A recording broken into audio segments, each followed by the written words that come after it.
Ever wondered if your electrician is fully licensed in Montana? Well, ensuring your electrician is licensed just got a whole lot easier, and here's exactly how to do it. Welcome to this explainer, where we're going to unpack how to completely navigate the Montana state licensing system. We want to make sure your electrical projects are safe, high quality, and totally legal. Seriously, if you've ever had even a tiny nagging doubt about the credentials of the person wiring your home or business, you are absolutely in the right place. Today, we're diving into the exact tools you need to protect your next big project from unqualified and honestly, potentially dangerous electrical work. So here's our roadmap for today. We'll start with an overview of licensing in Montana, move into a step-by-step guide on looking someone up, understand what those results actually mean, look at a few real-world scenarios, share some practical tips, and wrap up with resources and a quick disclaimer. Let's get into it. All right, Section 1, Overview of Licensing in Montana. And really, why verification matters.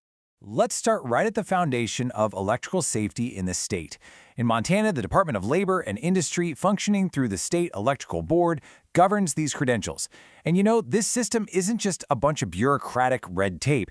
It's literally designed to ensure strict compliance with state regulations, guarantee consumer safety, and basically uphold a really high standard of quality craftsmanship in the trade. Now, here's a massive distinction you absolutely need to understand before hiring anyone: the difference between an individual electrician's license and a contractor license. An individual license proves technical competency, meaning that person knows exactly how to safely wire a building. A contractor license, on the other hand, is a business authorization. That's what legally allows a business to actually bid on jobs and operate commercially. You really need to know which one you're looking at. To get even more specific, the State Board actually issues 5 distinct tiers of licenses. These range from residential electricians, whose work is limited to specific residential unit sizes, all the way up the ladder to unlimited electrical contractors, who are cleared to tackle huge, complex commercial and industrial structures. So, depending on the size of your project, you've got to make sure the professional you hire holds the right tier for the job. Moving right along to Section 2.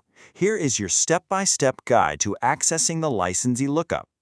Knowing the rules is great, but how do you actually look up this information before you sign a contract and hand over your money? Well, the state has made this incredibly accessible.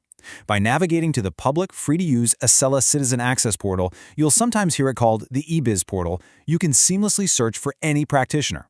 You don't even need to create an account. Just click Licensee Lookup, punch in the individual's or business's name, and instantly verify their real-time standing. It seriously takes less than 2 minutes. Okay, Section 3. Understanding results. Let's decode the database. Finding a name in the system doesn't automatically mean they're good to go. What you're primarily looking for is an active status. This means they are completely cleared to work, they've paid their fees, and they've met all the prerequisites. Conversely, if you see an administrative suspension, red flags should immediately go up. This usually means they missed a technical requirement, like an essential fee payment or a continuing education audit. And the crucial point here is this exact quote directly from the state's documentation. I want you to hear this. The licensee is strictly prohibited from practicing or performing electrical work in Montana while their license is in an administratively suspended status. Even if it's just an administrative suspension and not a permanent mark on their record, it legally bars them from practicing. If their license says suspended, they cannot touch your electrical panel. Full stop. Furthermore, you'll want to check for disciplinary actions. Thanks to Montana state law, which is designed to keep the public informed, any final disciplinary orders reflecting on a practitioner's technical competence or any legal violations are transparently posted right there on their profile for you to review. No secrets. Which brings us to Section 4, Scenarios. Why verifying this matters in the real world. It's easy to look at a database as just abstract data. But let's ground this in reality for a second. Imagine you're renovating your home. You hire someone who looks totally legitimate, shows up in a nicely branded truck, but you didn't know their license is silently suspended because they skipped their required safety education.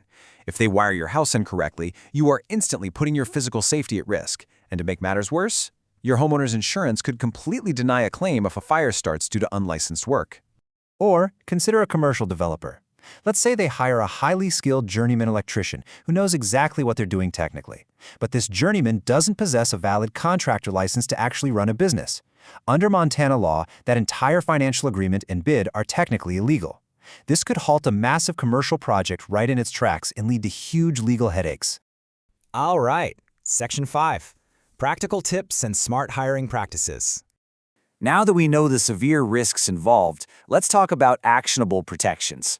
Any legitimate electrical contractor in Montana must supply a policy number proving they have active workers' compensation and unemployment insurance before the state even grants their license. So here's your ultimate checklist. Always verify both the individual's technical license in the lookup portal and verify the company's contractor license. Next, demand to see physical proof of their insurance and workers' comp policies. I also highly recommend using resources like the Better Business Bureau to double-check their business legitimacy and reputation in the community. Finally, remember to check with your specific city or county to see if they require additional local permits on top of the state license. Don't skip that step. Finally, Section 6. Resources and a quick disclaimer on where to go next. If you have questions about a licensee's status, or if you ever need to file a formal complaint regarding poor workmanship or safety violations, you can directly reach out to the State Electrical Board in Helena. Their customer service number is 406-444-6880, and their email is dlibsdhelp@mt.gov. Seriously, don't hesitate to reach out to them. They are there specifically to protect the public. Keep in mind a few quick caveats, though. The licensee lookup is an incredible public service, but the state relies on accurate reporting, and sometimes recent appeals might delay disciplinary updates from showing up immediately.